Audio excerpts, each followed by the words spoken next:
Good morning, or perhaps a good afternoon to you. My name is Mark, and I would like to welcome you to this webinar, which is specifically aimed at pouches. If you have any questions during this webinar, please use the chat. And now I give the word to Inge to tell us more. Oh, well, thank you very much for having me. Today we're going to have a technical perspective on pouch sustainability, how we do it and how we can help you to go to a more sustainable pouch. First of all, we're going to give a short introduction about DeeDee, so you know what we do and you know what kind of pouches we sell. And then we're going to give our view on sustainability. We have few easy objectives to help our customers to understand it in an easy way.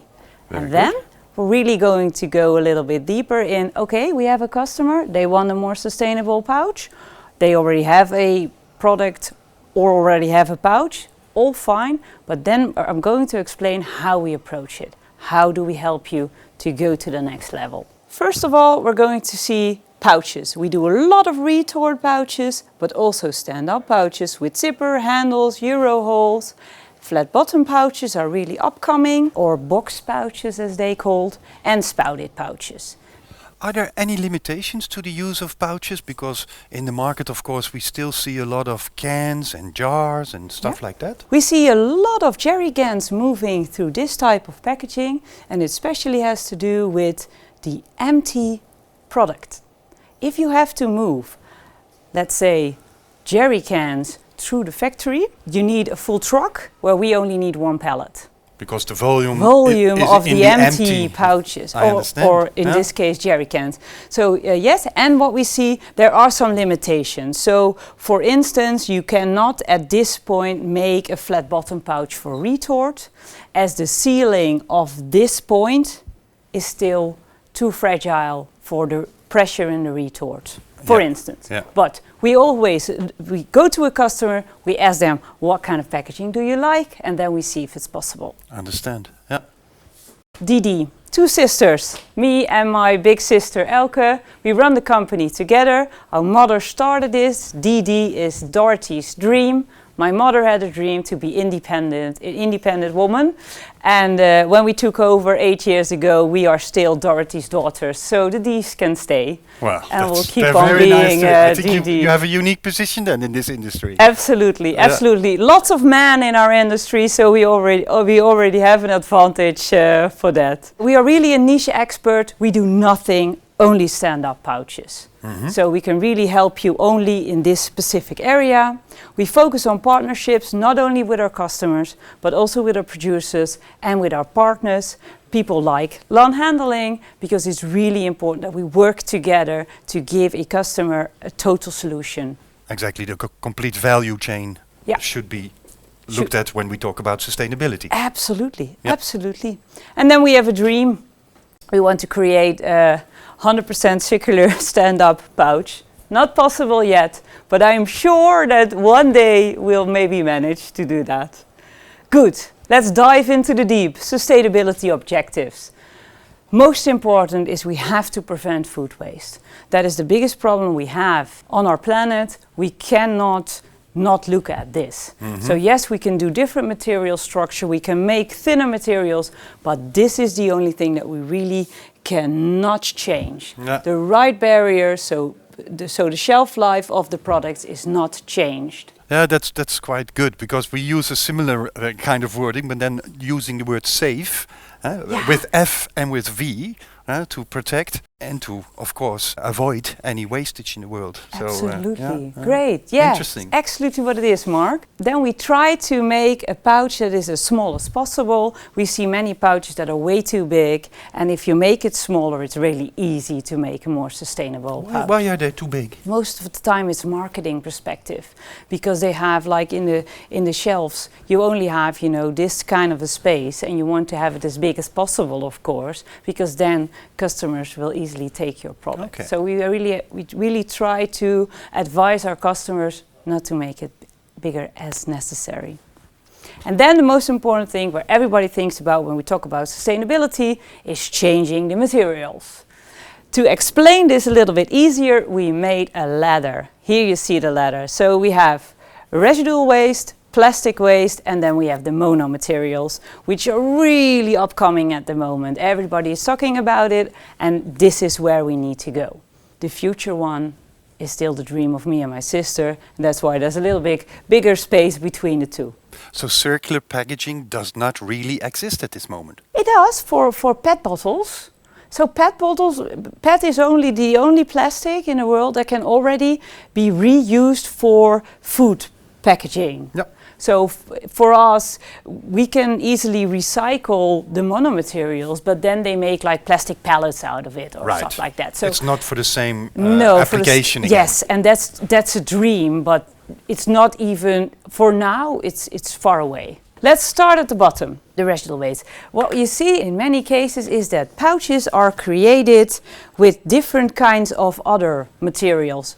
Aluminium, for example. Yeah. Aluminium is the best barrier we have in the world. So in the past, when sustainability was not that important, we always used aluminium. You still see it a lot, You I still know. see it a lot. Yeah, but it's a price thing, because this version of a pouch is cheaper than a more sustainable pouch with the same qualities as the aluminium pouch.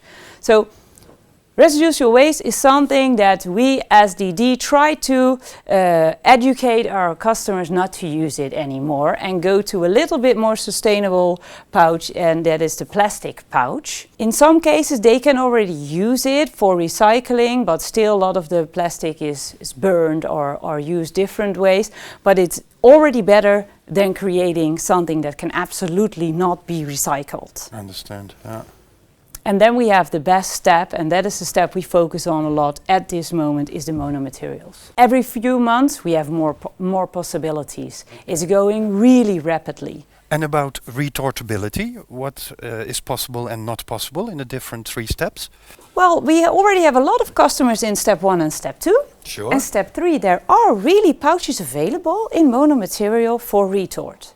But the problem is that not every product is ready for the monomaterial, as at this point the barriers in these mono-retortable pouches is not good enough. So it's not the retort process itself which is the limitation, but it's more the product that goes into the pouch itself where you have to, or is it the combination of the two probably? It's a combination, yeah. Because the barriers that we already can use cannot be used during a retort process. Understand. So if we really want the high barriers, it's more difficult. Okay, now we've gone to the fact that, okay, we have a customer and they say, I have a pouch, what should I do? Mm-hmm. Or I have a tin canister or a jerry can and I want to explore if I could go to pouches. Do you see regional differences, or is there a mentality with perception of customers? Yes, absolutely. For example, in the UK, they are really far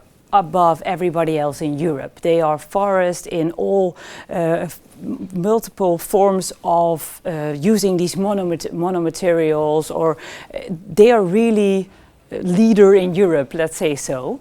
Then we see that the Netherlands is really actively following. We are really making big steps, and we see that our customers are really interested in what can I do, what really helps. Mm-hmm. We also see the retailers here in the Netherlands, they really focus on reduce packaging weight. Because if you have less plastic, then you don't have to recycle or stuff like that. But the funny thing is that if you look at the Scandinavian countries, they focus on leaving out the nylon layer. We don't do that here in the Netherlands or in Germany.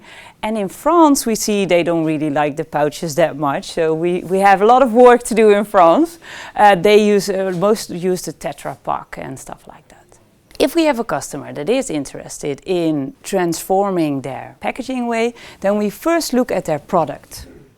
What are you going to pack? If you look at food packaging, we have to look at OTR, which means the oxygen transmission rate. There's always some oxygen going in and out. With the aluminium layer, it's almost 0. But with the non-aluminium, the lowest that we can do is about 2, an oxygen transmission rate of 2.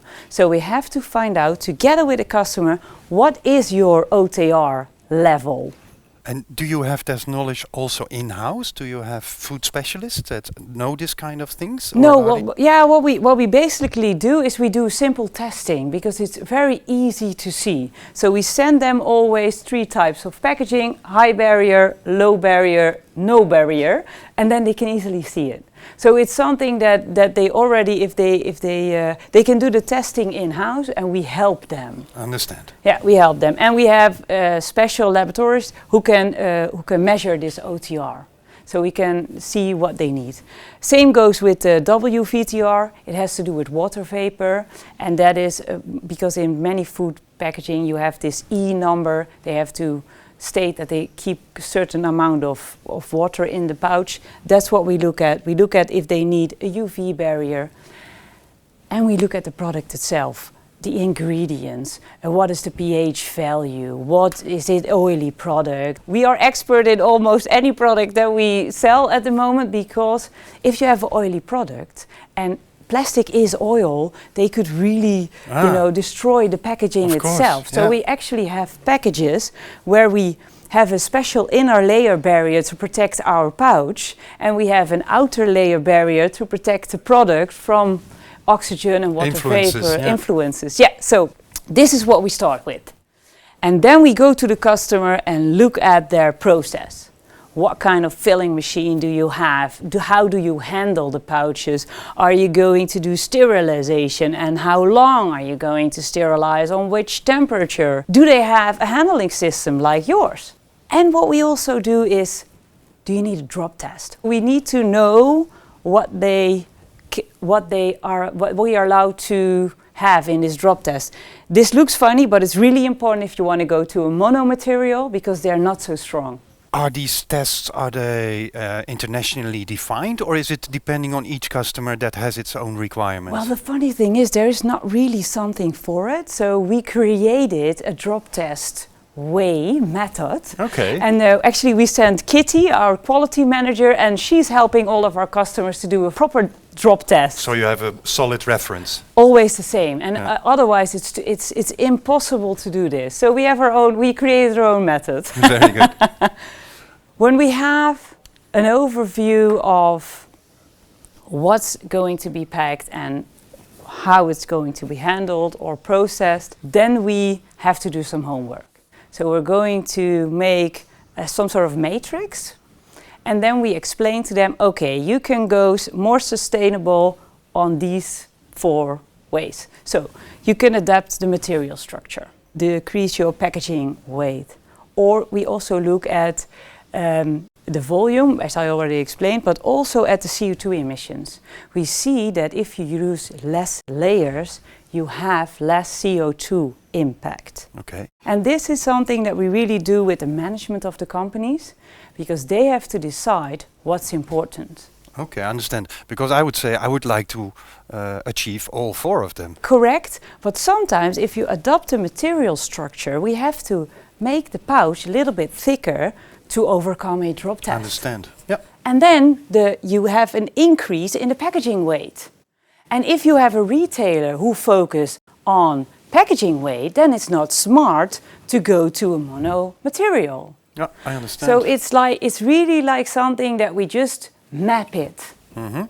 Try to explain to our customers which options they have. And it's more than just adopting this material structure.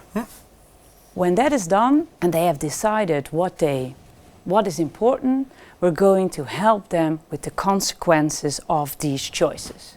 Consequences. So if you go to a monomaterial, your print quality will not be that good, because the material is more flexible, and you have to compromise a little bit on that.